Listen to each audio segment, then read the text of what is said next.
स्वामी समर्थ. मी मालेली. स्वागत आहे तुमचं माझ्या यूट्यूब चॅनलवर.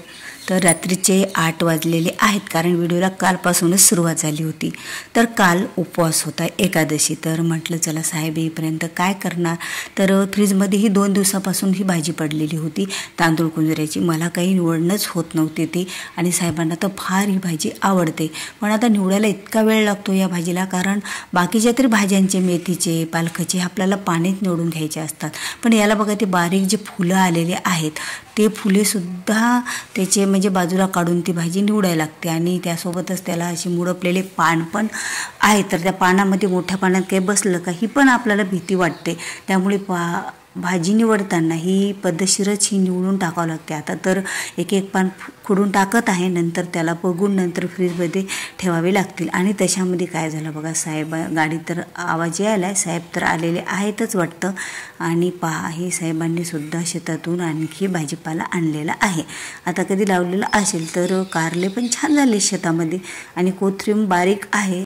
तर बारीक आहे तर थोडीच आणलेली बरं, कारण आणखी ती कोथिंबीर मोठी होती. मग 2 जरी दररोजचे झाडं आणले तरी ते आपल्याला भरपूर दिवस जाते, कारण शेतात खूप दिवस राहते. पण बघा, कढीपत्ता इतके दिवसापासून सांगत होते, पण नाही. आता एवढ्या भाजीपाल्यासोबत लगेच ते शेतातून कढीपत्ता पण आणलेला आहे. अगोदरच कंटाळा येत होता, आणि त्यामध्ये आता हे सर्व भाजीपाला आपल्याला निवडून ठेवावं लागेल. आणि फुले पण आणलेली दिसत आहेत. तर खरंच शेतामध्ये मी एक छोटं झाड लावलं होतं घरी, पांढऱ्या फुलांचं. म्हटलं घरी तर एवढं काही वाढत नव्हतं, पण शेतात एवढं मोठं झाड झालं हे म्हणत होते की बरेच जण त्याचे फुलं पण नेतात. आणि बऱ्याच जणांना ही फुलं पण म्हणजे आता श्रावण महिना आहे तर पांढऱ्या फुलांना आणखीनच जास्त महत्त्व असतं. तर बरेच जण ते फुलं नेत असतील. आणि त्या कळव्या पण बघा तोडून आणल्या. आता कळव्या तोडायच्या कशाला बरं, कळव्या तोडू नये, पण तरीही मी कितीही सांगलं तरी ते कळव्या तोडून आणतातच, कारण तर तिथं कोणी ठेवत नाही मग फुलं उगेपर्यंत. त्यामुळे त्या कळव्यास तोडून आणतात. आता एवढा भाजीपाला आपल्याला निवडायचा आहे, तर चला पटपट आता भाजी निवडून घेऊया. साहेबांचे हातपाय तोंड वगैरे धुवून होईपर्यंत साहेब जरा फ्रेश झाले की नंतर आपल्याला फराळाचं पण करता येईल. भाजी होईल तेवढी म्हटलं चला निवडून घ्यावी. तर आता ही राधा बघा, आम्ही दोघी एका वाड्यामध्येच राहतो. एखाद्या ब्लॉगमध्ये मी तुम्हाला दाखवील की आमचा हा केवढा मोठा वाडा आहे, आणि आम्ही दोघी त्यामध्ये कसे राहतो. तर एखाद्या ब्लॉगमध्ये खरंच मी तुमच्यासोबत ही गोष्ट शेअर करेन. आणि ती म्हणत आहे की बाबा, तुम्हाला आधीच कंटाळा येत होता, आता काकाने आणखीसुद्धा भाजी आणलेली आहे.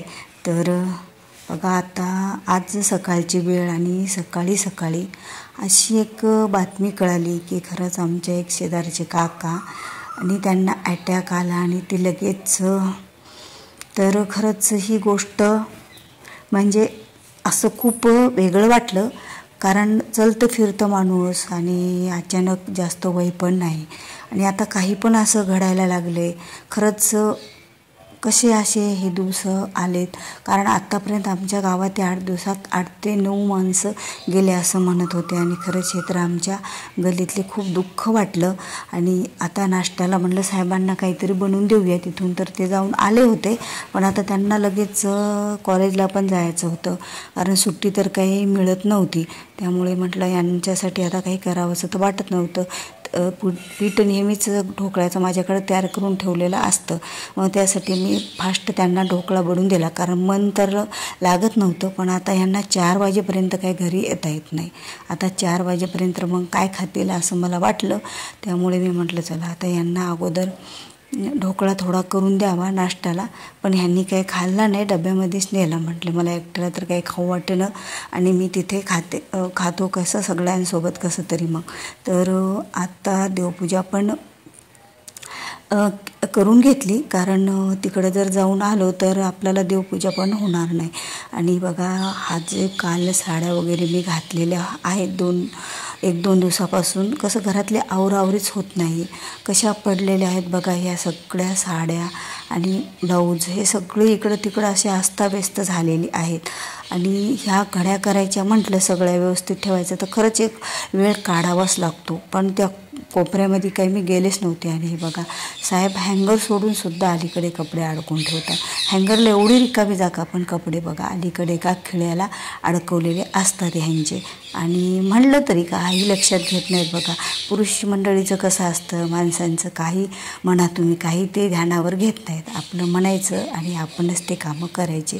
ते इकडले उचलायचे आणि इकडं परत हँगरला आपण ते अडकून द्यायचे. कारण आता ते आपल्याला दिवसभर घरात असा करता काही बरा वाटत नाही.